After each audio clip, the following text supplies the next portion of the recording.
Comienza en Radio María, El Dios de cada día. Hoy dirigido por el Padre Santiago Arellano, desde la Parroquia Sagrado Corazón de Jesús de Talavera de la Reina.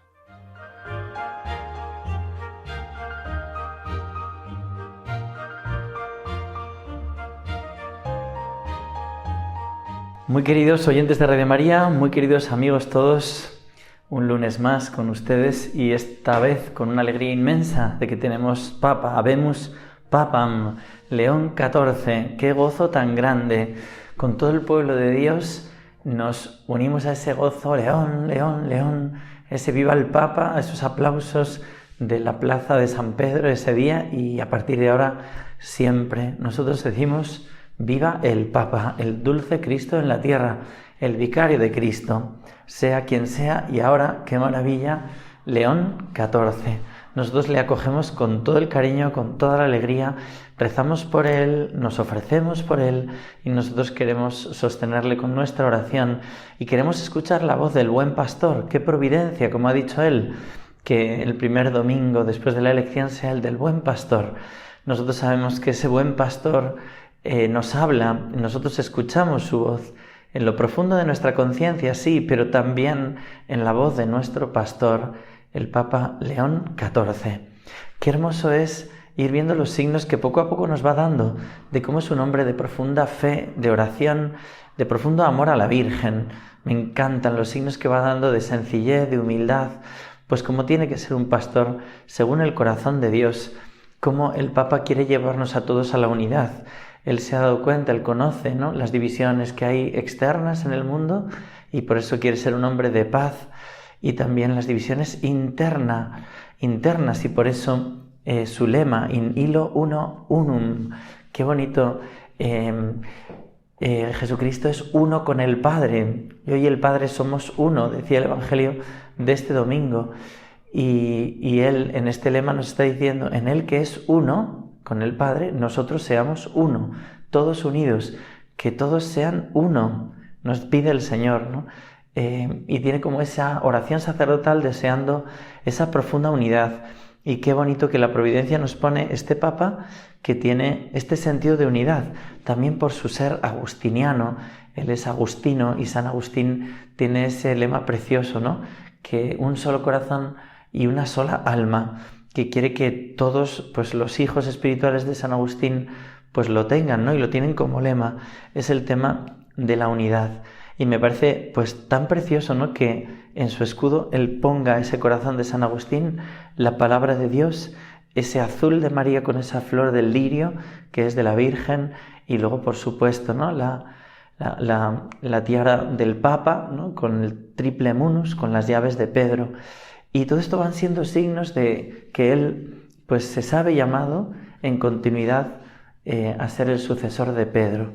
Y así es, el sucesor de Pedro, el vicario de Cristo, como decía Santa Catalina de Siena, el dulce Cristo en la tierra.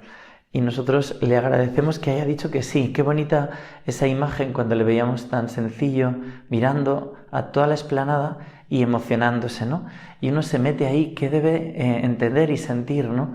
Pues sin duda, uno de los factores que le hace emocionarse es ver al pueblo cristiano que le acoge sin conocerle, seas quien seas, eres Pedro, eres el Papa y nosotros te queremos. Y es muy bonito ver que ese sensus fidei del que él también ya ha hablado, el sentido de fe del pueblo cristiano, que él valora tanto en la piedad popular por todo ese tiempo que ha estado pues también en Perú y en Latinoamérica, la piedad popular, ¿no?, que él tanto valora. Qué bonito que es el pueblo cristiano el que reconoce al pastor y hace huir a los lobos, ¿no?, con esta fe. Ya antes al pobre pues le habían querido criticar como uno de los candidatos de no sé qué, siempre metiendo las ideologías en la elección de Pedro, ¿no? Pero qué bonito es que responde todo el pueblo cristiano diciendo es el Papa y punto, y todo el mundo se calla. Y de momento estos días no estamos escuchando ninguna voz contraria, ninguna queja, ¿no? Los lobos han callado porque ven la respuesta unánime del pueblo cristiano. Y por eso nosotros también, como ese pueblo cristiano que somos, viva el Papa, bendito seas León XIV, nosotros queremos sostenerte con la oración y queremos también escucharte porque sabemos que la voz del buen pastor va a hablar a través de ti y ya está hablando en todos estos símbolos preciosos que nos vas mandando. Me parece muy bonito lo que ha explicado en la misa a los cardenales cuando él ha dicho que la referencia a León XIV, ¿por qué es León XIV? Dice por una referencia a León XIII con la Rerum Novarum, que afrontó la cuestión social en la primera revolución industrial. Y hoy la Iglesia debe responder a otra revolución industrial y al desarrollo de la inteligencia artificial. Dice el nuevo Papa, que ha recibido a todos los cardenales y les explicaba esto, ¿no? O sea, muy consciente de la realidad en que estamos viviendo, una revolución en todos los sentidos, ¿no? Una revolución en el sentido de la familia, de la persona humana. Quieren como cambiar el significado de lo que Dios ha puesto en cada persona, en la sociedad, y también todo esto de la inteligencia artificial, ¿no? Cómo nos vienen las nuevas tecnologías y hay que saber responder a eso, ¿no? Y por eso dice él que la decisión de León XIII con su nombre es un puente entre el pasado y el presente. Y dice él, verdad, justicia, paz y fraternidad, principios del Evangelio que siempre han animado e inspirado la vida y la obra de la familia de Dios. Fijaros que es muy bonito que hable de estos principios, verdad, justicia, paz y fraternidad. Porque si solo dijera, no sé cómo decir, paz y fraternidad, alguien podría pensar que puede haber fraternidad sin verdad, ¿no? Como hizo en su momento la Revolución Francesa, ¿no? Libertad, igualdad y fraternidad. No hay fraternidad, y así lo demostró la Revolución Francesa exterminando a miles de personas, ¿no? En la guillotina y como un genocidio como fue la Vendée. No hay hermanos si no hay padre y si no hay madre, sin el Padre Dios. Y por eso mismo sin la verdad. Y no hay paz sin el príncipe de la paz, que es Cristo, que es camino, verdad y vida. Y no hay justicia sin este sentido de fraternidad en que uno tiene misericordia con el hermano y también de verdad. Y por eso es muy hermoso que él, al enganchar con León XIII, quiera enganchar también con esa verdad profunda de toda la tradición, claro que sí, de toda la historia, pero que a la vez se hace actual en los nuevos retos. Y por eso vuelve a ese espíritu, el Espíritu Santo del Concilio Vaticano II, cuando habló ahí, al que el Papa pide a sus colaboradores adherirse plenamente. Claro que sí, Santo Padre, nos adherimos al Vaticano II y a todos los concilios anteriores y a su palabra, a lo que nos quiera decir su magisterio. Y recordó y actualizó que los contenidos de aquella histórica asamblea en la exhortación apostólica Evangelii Gaudium, primera exhortación apostólica, dice del Papa Francisco, del concilio, y por eso el retorno al primado de Cristo en el anuncio, volver al primado de Cristo en el anuncio. Qué hermoso me parece esto, ¿no? Porque quiere subrayar, ¿no? Ese nombre, ¿no? Nos va dando como signos, ¿no? Porque quiere volver a esa verdad, justicia, paz y fraternidad que el Papa León XIII quiso tener. Y me parece en este sentido muy hermoso y muy verdadero fijarnos en otro detalle, el de su cruz pectoral. Él es agustino, claro que sí, y en la cruz pectoral que lleva como obispo y que va a llevar como papa, es un testimonio de su profunda fe y pertenencia a la orden de San Agustín.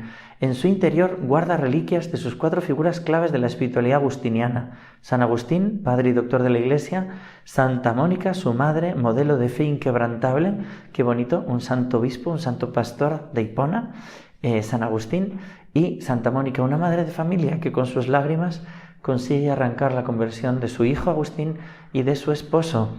Y luego nos sorprende y nos alegra que también lo lleva en su sangre por medio de su madre, de su abuela, que proceden de España, lleva 2 santos españoles: Santo Tomás de Villanueva, destacado por su caridad y sabiduría, y el beato Anselmo Polanco, mártir de la fe durante la persecución religiosa de España.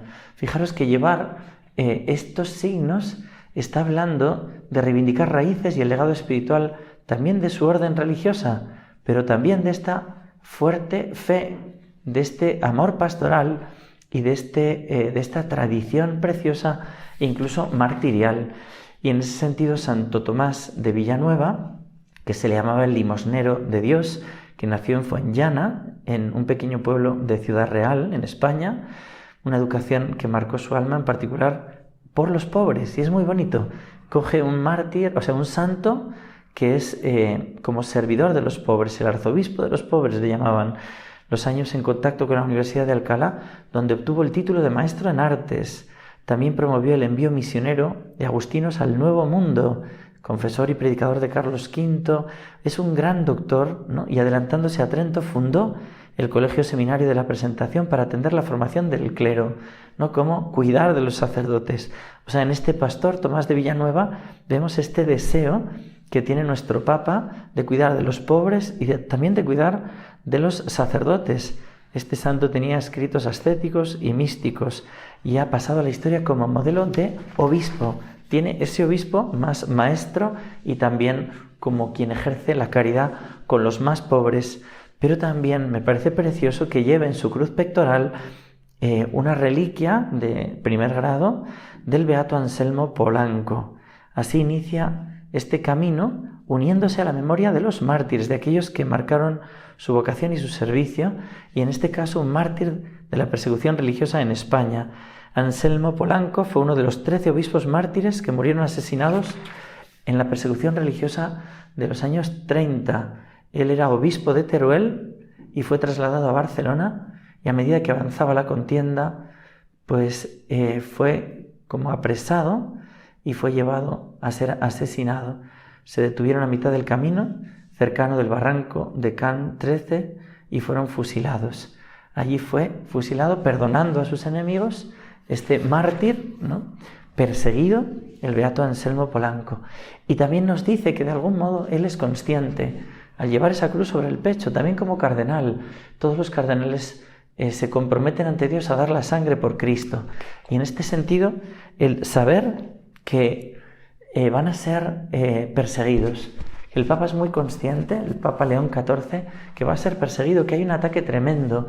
A mí me gusta también pensar que al poner el nombre de León XIII, también tiene muy presente, León XIII es el Papa que consagró el mundo al corazón de Jesús, también el que consagró el mundo al Espíritu Santo, ¿no? Por Elena Guerra, esta santa mujer que le pedía al Papa que difundiera la novena al Espíritu Santo y consagró al mundo al Espíritu Santo. También es el Papa de la Reforma del estudio de Santo Tomás de Aquino. Pero hay una cosa que me conmueve especialmente, que es el Papa que tuvo aquella visión mística en que había un ataque tremendo de Satanás a su iglesia. Quedó horrorizado y al volver de esa visión pidió que se rezase en todas las misas la oración a San Miguel: Arcángel San Miguel, defiéndonos en la batalla. Sé nuestro amparo contra el poder y las hechanzas del demonio. Reprímalo Dios, pedimos suplicantes, y tú, príncipe de la celestial milicia, lanza al infierno con el divino poder a Satanás y a todos los malignos espíritus que andan dispersos por el mundo para la perdición de las almas. Me parece en este sentido tan importante entender que tenemos que sostenerle con la oración, que hay una batalla inmensa y el Papa ahora es el cabeza que encarna pues el objeto de la persecución. Aquel dragón que dice Apocalipsis 12 persiguió a la mujer, que es la Iglesia, y a los hijos creyentes de la mujer. Y ahí estamos todos, pero muy especialmente el Papa. Nosotros por eso cada mañana le vamos a ofrecer, vamos a decir por el Papa y sus intenciones, y en el rosario y en la misa, y siempre pidiendo por el Papa que el Señor le sostenga, para que sea ese buen pastor que defiende a las ovejas. La Iglesia perseguida, que ahora encabeza él, y que en esta canción se nos narra así: te han insultado como a tu maestro, te han ofrecido el cáliz del desprecio, te han ajustado a golpes contra el leño, te han acusado de lo que no has hecho, te han exigido lo que no hay derecho, y te han pisado el rostro contra el suelo. Por eso, Iglesia del Señor, pobre y pequeña Grey, nacida en el dolor, goza y alégrate.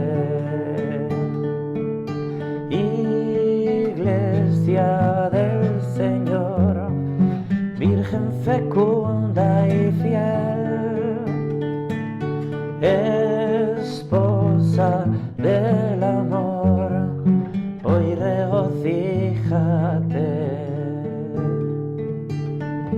Hoy la Iglesia se regocija por este nuevo pastor, pero sabe que va a ser insultada, ofendida, perseguida en su Señor, que seguirá predicando el Evangelio y por eso mismo será atacada por los lobos. Pero nosotros, pueblo cristiano, como sucedió en la explanada de San Pedro, ahí estaremos para sostenerle con la oración y con la ofrenda de la vida. Me ha gustado mucho conocer sobre la madre del Papa, Mildred Martínez. Su madre, que era de ascendencia española, Martínez, estudió la carrera de biblioteconomía en la Universidad de Paul, de los Padres Paules en Chicago. Se graduó en 1947 cuando tenía 34 años y 2 años más tarde realizó una maestría en educación. También se sabe que trabajó en un colegio junto con su hijo y que la religión siempre fue parte de su vida. 2 de sus hermanas eran monjas y su marido, el padre del nuevo papa, era catequista. Fijaros, ¿no? Esta madre, apóstol, este padre, catequista. Cuando Robert Francis Prevost crecía en Chicago en la década de 1960, un flujo constante de sacerdotes pasaba por su hogar familiar. Se sentían atraídos por los irresistibles platos que preparaba su madre, Mildred Martínez, nieta de españoles. Fijaros, ¿no? Esa madre que va preparando platos y dice que aquellos sacerdotes iban porque estaba muy rica su comida. Fijaros cómo es el orden natural, ¿no? Tú preparas con cariño esa acogida y tu hijo va viendo qué es un sacerdote, va conociendo sacerdotes amigos, ¿no? La fe de esta mujer, de Mildred Martínez, siempre fue muy profunda y acudía con frecuencia a 35 kilómetros de Chicago junto a su familia a la parroquia de Santa María de la Asunción, donde ella realizaba voluntariado y cantaba en el coro. Iba a misa a diario, limpiaba los altares, la iglesia, la sacristía, participaba en todo, incluso en las actividades de recaudación de fondos. Fijaros qué curioso, ¿no? Cómo Dios da una fecundidad enorme a una madre sencilla que ¿qué hace? Pues lo que tantas mujeres en nuestras parroquias, ¿no? De sacristana, de lectora, de recoger la limosna, ¿no? Pues el cestillo, de limpiar los altares. ¡Qué maravilla!, ¿no? A los 14 años su hijo eligió el seminario directamente en vez de ir al instituto y entró en esa vocación agustina. Pero qué bonito, ¿no? Que igual que Santa Mónica a San Agustín, pues también la madre del Papa, Mildred Martínez, es una mujer pues de oración y de sencilla y de caridad, que lo que hace es presentar de algún modo a sacerdotes a su hijo para que después se sirva de todo eso el Señor para darle esta vocación preciosa, ¿no? Sinceramente me encantó las primeras palabras de nuestro querido Papa: la paz esté con vosotros, queridísimos hermanos y hermanas. Este es el primer anuncio de Cristo resucitado. Lo primero que nos está demostrando es que es Cristo el que está vivo y Él quiere dar su palabra: la paz esté con vosotros. Como dije, Jesús en el momento de la aparición en el cenáculo, y quiere dar la paz al mundo entero, ¿no? Ha tenido gestos preciosos pidiendo la paz ya para Oriente Medio y la paz para todos lugares donde hay guerra en el mundo. Es una paz desarmada y una paz desarmante. La paz de Cristo te desarma porque te enamora y es humilde y es perseverante. Y se ve que Él quiere ser así, ¿no? Humilde y perseverante. Citó al Papa Francisco con agradecimiento y es bonito, no porque uno no viene como para hacerlo todo nuevo, sino que uno viene a continuar una tradición de fe. El Papa que bendecía Roma daba su bendición al mundo entero. Qué hermoso, ¿no? Somos discípulos de Cristo. Cristo va delante de nosotros, decía el Papa. No soy yo el que viene ahora a arreglar nada. Yo sigo a Cristo y todos seguimos a Cristo. El mundo necesita su luz.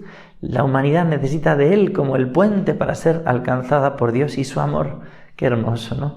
El mundo necesita de Dios. ¿Para qué estoy yo aquí? Para anunciar esta verdad. Ayúdennos también ustedes, luego los unos y los otros, a construir puentes con el diálogo. El importante es Cristo y luego nosotros ayudémonos. Y por eso también, pues, cita a San Agustín: con vosotros soy cristiano, para vosotros obispo. Cómo me gusta esa humildad que tiene San Agustín y que nuestro Papa como agustino, ¿no? Pues claro que sí, es un servicio el que se me pide. No vengo yo aquí como soy el jefe, voy a mandar, sino con vosotros cristiano, para vosotros, para serviros a vosotros, obispos, el servus servorum Dei, el siervos de los siervos de Dios. como enseguida, ¿no?, se puso a hablar también en español por todos los años que ha estado en Perú, y diciendo debemos buscar juntos cómo ser una iglesia misionera que construye puentes, abierta a acoger como esta plaza de San Pedro con los brazos abiertos. Me encanta que sea un papa también misionero. Y en español dijo, y si me permiten también una palabra, un saludo a todos aquellos, y en modo particular a mi querida diócesis de Chiclayo en Perú, donde un pueblo fiel ha acompañado a su obispo, ha compartido su fe y ha dado tanto, tanto para seguir siendo iglesia fiel de Jesucristo. A todos vosotros, hermanos y hermanas de Roma, de Italia y de todo el mundo, queremos ser una iglesia sinodal. Caminemos juntos.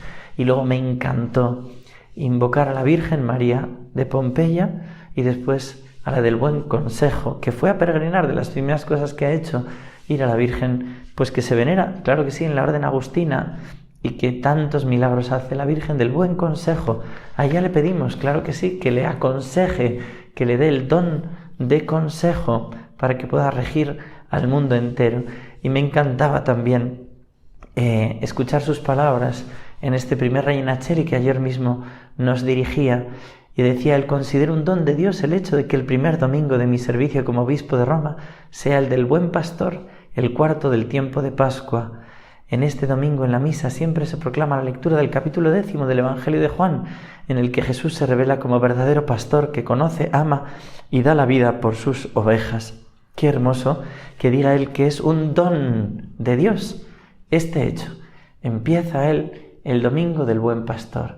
Y es que estoy convencido que él lo vive con gratitud al Buen Pastor, que le va a ayudar a él a ser un buen pastor, pero para nosotros es un signo providente de que el Señor nos da un buen pastor, un pastor conforme a su corazón, para regir a su pueblo, y muy especialmente para este sentido de unidad, in illo uno unum, en el que es uno con el Padre, todos somos uno. Pues vamos a colaborar con nuestra oración, con nuestra ofrenda, para pedirle al Señor por este buen pastor que nos regala, por León XIV. Y claro que sí, digámoslo todos juntos: ¡viva el Papa! ¡Viva León! ¡Viva el Papa León! Digámoslo con alegría y unámonos en la ofrenda de la vida y la oración por él. Que Dios os bendiga a todos y hasta pronto, si Dios quiere.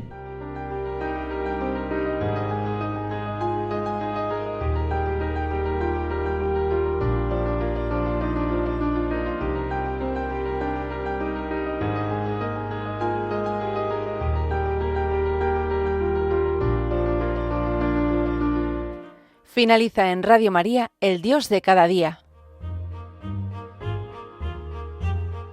Dirigido por el Padre Santiago Arellano, desde la Parroquia Sagrado Corazón de Jesús de Talavera de la Reina.